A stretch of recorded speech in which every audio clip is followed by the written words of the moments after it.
Parece que las propuestas de pena de cárcel para la banda del Peugeot están comenzando a surtir efecto. Comienza a haber puñaladas, traperas, puñaladas a las espaldas entre la banda del Peugeot. Queda clarísimo que si colaboras con la justicia se te puede reducir bastante la pena, y lo tenemos con el ejemplo de lo que han propuesto para Víctor de Aldama: 7 años de cárcel contra los 19 y medio de Koldo y los 24 de Ábalos. Razón por la cual, ¿qué ha ocurrido? Koldo ha comenzado a cantar la Traviata, metiendo a Pedro Sánchez en un serio apuro. No es más esta que la demostración de que cuando se habla ya de penas de privación de libertad, algunos comienzan a pensarse si le merece la pena seguir formando parte de la banda criminal sanchista. Mientras tanto, el presidente del gobierno alude a un presunto fallo de la justicia, unos presuntos errores que le llevan a no estar de acuerdo con las sentencias, errores, defectos debido a la ultraderecha mediática y judicial, que hace que la justicia no esté funcionando y que no esté funcionando adecuadamente, correctamente, y que haya que corregir constantemente desde el Tribunal Constitucional los fallos de esa justicia polarizada, politizada, lanzando así la insinuación de que la condena al fiscal general del Estado será recurrida a través del Tribunal Constitucional y que siempre queda la posibilidad de un indulto en la eventualidad de que esto no ocurra. Un Pedro Sánchez que, aludiendo a un presunto golpe de Estado judicial, pretende dar un golpe de Estado preventivo con el fin de tomar posesión del único reducto de libertad de España, lo único que todavía no controla el Tribunal Supremo. Qué curioso, dar un golpe de Estado para evitar un golpe de Estado. La usual neolengua, la usual técnica de la proyección narcisista, acusar a los demás de lo que uno hace para poner la carga de la culpa en el otro y liberarse, por tanto, legitimarse en hacer lo que precisamente se le está acusando al otro. Psicopatía pura, al menos compatible con. Venga, vamos con el vídeo.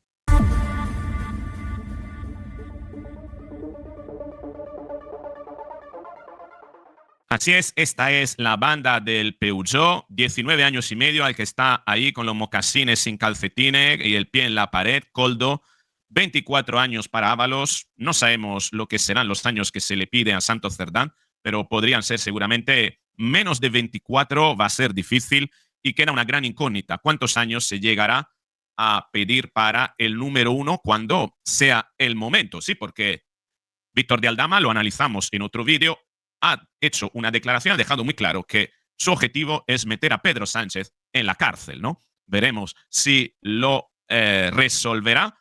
Un Víctor de Aldama que ha sido prácticamente descargado con la clásica técnica del descarte narcisista, es decir, ya no me haces falta, te quito del medio, me deshago de ti, pero no me deshago de ti de cualquier manera, me deshago de ti castigándote y tratando de silenciarte. Y eso a Víctor de Aldama no le ha gustado. Un tipo que tenía contactos incluso con el FBI en Estados Unidos. Acuérdate que organizó una batida de caza entre cargos de la Guardia Civil y cargos del FBI, y que está demasiado bien relacionado con poderes fácticos de inteligencia extranjeros, lo cual a mí me hace pensar que posiblemente podría ser un agente, un doble agente de alguna organización de inteligencia a nivel internacional, que tiene claro que es importante controlar lo que ocurre en España y debilitar esta progresiva degeneración hacia la autocracia, hacia una dictadura prácticamente venezolana, hacia una agenda chavista, ¿no?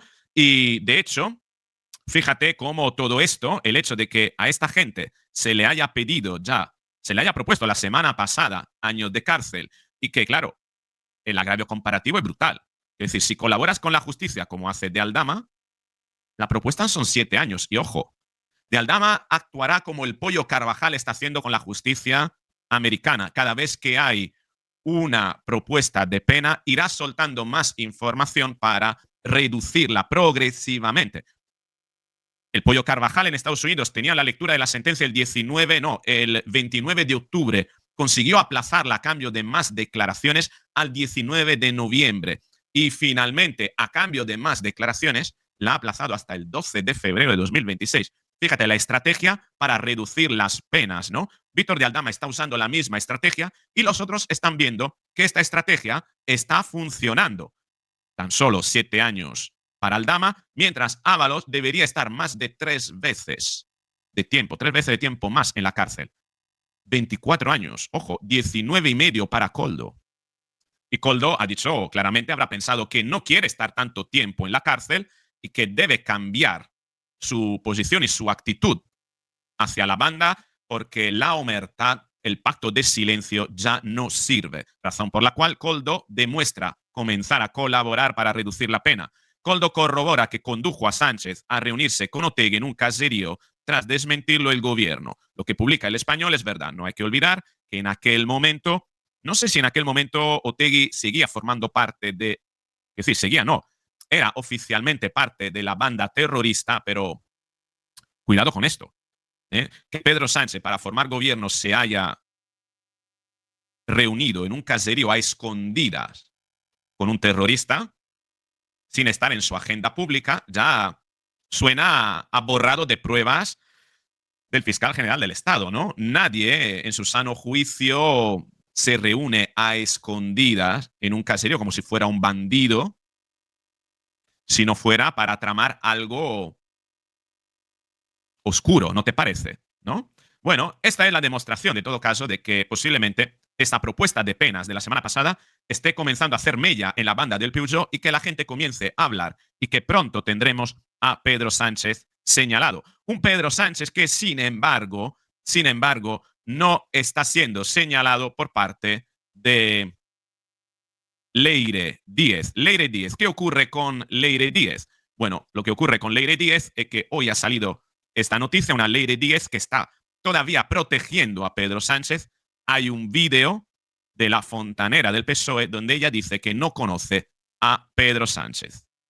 Aquí lo tenemos, el vídeo de la fontanera del PSOE ante el juez. No conozco a Sánchez. A Cerdán sí, de 2 reuniones en abril del 24. Leire declaró como investigada por cohecho y tráfico de influencia ante el juez Arturo Zamarriego. Esto es lo que dice El Español. Esta es la foto de Leire declarando, pero qué curioso que no conozca, diga, afirma no conocer a Pedro Sánchez cuando, sin embargo, yo que soy un mero usuario de las redes sociales, la tengo con Pedro Sánchez en más de 3 ocasiones. Fíjate, esta en 2024, esta antes, Pedro Sánchez era más joven, y esta también. No conocía a Pedro Sánchez, pero sí que hasta en 3 ocasiones tenemos foto de Leire Díez con Pedro Sánchez. Me parece más bien que en la PSOE la mitomanía les está llevando a utilizar las típicas estrategias circulares de los criminales, donde uno lanzan la acusación, a otro lanzan balones fuera, todos lanzan balones fuera para que no se pueda saber quién ha sido, quién ha hecho qué, ¿no? Y esta imagen yo creo que resume muy claramente cómo está funcionando la PSOE, esa trama, a la hora de responder ante el juez, ante la justicia, realizando fórmulas circulares que al final desorientan e impiden llegar a una persona concreta, como diluir la responsabilidad entre todo para decir que la responsabilidad no es de nadie. Pero si nos quedan más dudas de si conocía a Pedro Sánchez, ¿cómo que no? Hasta tiene foto con su mujer. Hasta tiene fotos con su mujer. Esta es Leire Díez, la tipa que decía que era la representante de la PSOE para reunirse con los fiscales. Y no hay que olvidar que la PSOE funciona como una organización criminal piramidal, donde cada nivel conoce al nivel superior, pero no conoce al nivel superior del superior. Es decir, las organizaciones piramidales están construidas de una forma que jamás una persona puede llegar a conocer a la persona que está al jefe del jefe. ¿Por qué? Porque así se protegen entre sí, ¿no? Y bueno, Leire Díez está mostrando, básicamente, está demostrando que la PSOE funciona de la misma manera, ¿no? Yo tenía un jefe que era Santos Cerdán y al jefe del jefe no le conozco, ¿no? Esto es como está tratando de eludir la justicia, pero las fotos y sobre todo la hemeroteca dejan prácticamente al desnudo la mitomanía de esta gente. Una Leire Díez que forma parte de la PSOE desde los tiempos de Rubalcaba, con Pachi López, con Pedro Sánchez, con Ábalos, con Pedro Sánchez, con Gabilondo, con Zapatero, con Pedro Sánchez, con Pachi López, con Iceta. Necesitamos más pruebas. Aquí hay hasta 1, 2, 3, 4, 5 fotos con Pedro Sánchez. Una larga trayectoria de amistad duradera, obviamente, o de coincidir al menos en acto público. ¿Qué significa no conozco a Pedro Sánchez? ¿Que no te has acostado con él? Pues a lo mejor no. Pero de no haber hablado o no haber intercambiado alguna conversación, desde luego no puede decir que no lo conoces, porque hay más de una foto que corrobora una larga trayectoria de contacto entre ambos. Mientras tanto, la PSOE trata de ocultar aquellos delitos que en su agenda cultural hacen mucho daño, como este. Ferraz oculta la primera denuncia por acoso contra Salazar por parte de una ex empleada de la PSOE. No olvidemos que hace unos pocos días fue vista Pilar Alegría comiendo con este hombre. ¿Quién sabe? Tal vez preguntándole qué pruebas había, qué información había para poder controlar el relato desde dentro. Cualquiera podría aludir a esa posibilidad. Y no olvidamos también una PSOE que trata de poquito a poco lanzar mensajes subliminales contra el Poder Judicial para insinuar, poquito a poco sembrar la semilla de la duda acerca del buen hacer del Tribunal Supremo, insinuando una politización del Tribunal Supremo vendido a la fachosfera, a la derecha mediática, que tanto que es necesario manifestarse contra él. ¿Y qué hace? ¿Y a quién lleva a esa manifestación? A un juez prevaricador, inhabilitado como el juez Baltasar Garzón, y a su mujer, ex fiscal general del Estado, ex ministra de Justicia, Dolores Delgado, Lola Delgado. Los dos han sido captados en esa reunión de boquitas agradecidas de la PSOE que se reunieron ayer en un acto que cualquiera podría decir, podría considerar sedicioso contra el Poder Judicial, contra el Tribunal Supremo. En la puerta del Tribunal Supremo, la puerta de la justicia del pueblo, una centena de personas se reúnen ahí, se manifiestan para deslegitimar una institución pública que representa al pueblo español, con el fin de revertir precisamente la percepción de los ciudadanos, como decir que el Tribunal Supremo, que representa al pueblo, no está actuando correctamente, no está tomando decisiones buenas. Tan es así que habrá que recurrir esas decisiones a través del Tribunal Constitucional. Está tratando Pedro Sánchez de revertir el relato con fotografías como esta e imágenes con este sonido. Vergüenza, vergüenza, vergüenza, vergüenza, vergüenza, vergüenza, vergüenza. Vergüenza, vergüenza al Tribunal Supremo para que quede esta imagen que sirve al gobierno para legitimar alguna medida futura contra el Tribunal Supremo. La primera de todas, corregir el error del fallo, el error de la sentencia, recurriéndola a través del Tribunal Constitucional, haciéndolo funcional como un tribunal de casación, una corte de casación. Aquí, esto decía El Español, Sánchez sugiere que el Tribunal Constitucional revisará la sentencia de García Ortiz. Sigo creyendo en su inocencia. Sánchez insiste, dice el diario, en la inocencia del fiscal general y apunta al Constitucional para las controversias de la condena. Lamenta la sentencia, pero la acata y dice que no tiene ningún sentido hablar de indulto. Claro que no tiene ningún sentido hablar de indulto, porque pretende recurrirla ante el Tribunal Constitucional. Ha habido distintos pronunciamientos por parte de miembros del Gobierno de España. Miren, nosotros respetamos las sentencias del Tribunal Supremo. A mí no me habrán escuchado nunca decir, como han dicho otros partidos políticos, que vamos a controlar la sala segunda, que es la sala de lo penal del Tribunal Supremo, por la puerta de atrás. Entendemos que en la lógica de Pedro Sánchez, atribuyendo a otros lo que él quiere hacer, precisamente esta parte, esto que ha dicho que no hacía falta decir, es una insinuación, es una amenaza velada al Tribunal Supremo de que Pedro Sánchez quiere controlar. Pero claro, utilizando la proyección narcisista como él suele hacer, mete esta intención en los demás, en los adversarios. Dice, no, mis adversarios lo que harían sería controlar el Tribunal Supremo desde la puerta de atrás. pero lo que está revelando es precisamente lo que él quiere hacer. Esta característica suya de hablar, por el contrario, acusando al otro de lo que él pretende hacer o decir lo contrario de lo que quiere hacer, es habitual, hemos visto en más de una ocasión. Con esto Pedro Sánchez lo que está diciendo es precisamente lo contrario. Hay que traducir del lenguaje del psicópata al lenguaje humano lo que significa esta frase. Queremos controlar el Tribunal Supremo desde la puerta de atrás. ¿Y cómo lo vamos a hacer? Acusando a los demás que quieren hacerlo ellos y entonces poner en marcha una serie de medidas preventivas para poderlo controlar nosotros. Tan sencillo. Fíjate. Nosotros respetamos las sentencias del Tribunal Supremo, como no puede ser de otra manera, las acatamos, pero en una sociedad democrática como la que vive España, desde luego podemos manifestar nuestra discrepancia sobre la orientación de esta sentencia. Y yo la manifiesto. No puedes acatar y respetar una sentencia en la misma frase en la que dices o aludes a la posibilidad de que el Tribunal Supremo pueda ser controlado por la puerta de atrás, siquiera por los adversarios políticos. El mero hecho de que estés diciendo esto, que estés juntando los dos elementos semánticos en la misma frase, genera una contradicción que revela precisamente el hecho, desmonta la frase, la arquitectura lógica de Pedro Sánchez y delata su real intención.